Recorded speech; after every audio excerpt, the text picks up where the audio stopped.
राज्यातील मुख्यमंत्री युवा कार्य प्रशिक्षणार्थ्यांचा प्रश्न तातडीनं मार्गी लावावा, अन्यथा नाशिकमध्ये होणाऱ्या कुंभमेळ्याच्या आधी प्रशिक्षणार्थ्यांचं कुंभमेळा आंदोलन होईल असा इशारा तुकाराम बाबा महाराजांनी दिलाय।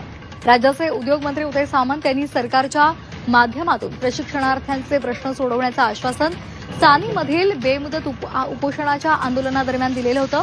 मात्र 2 महिने उलटून गेलेत। सरकार दरबारी कोणतीच हालचाल किंवा सरकारसोबत बैठक सुद्धा घेण्यात आलेली नाहीये असा आरोप त्यांनी केला। त्याचबरोबर राज्यातल्या 50,000 प्रशिक्षणार्थ्यांना घेऊन नाशिकच्या कुंभमेळ्याच्या पार्श्वभूमीवर गोदावरी नदीकाठी भगवं वस्त्र परिधान करत सरकारचं जपनाम आंदोलन करण्याचा इशारा प्रशिक्षणार्थी संघटनेचे नेते तुकाराम बाबा महाराजांनी राज्य सरकारला दिलाय।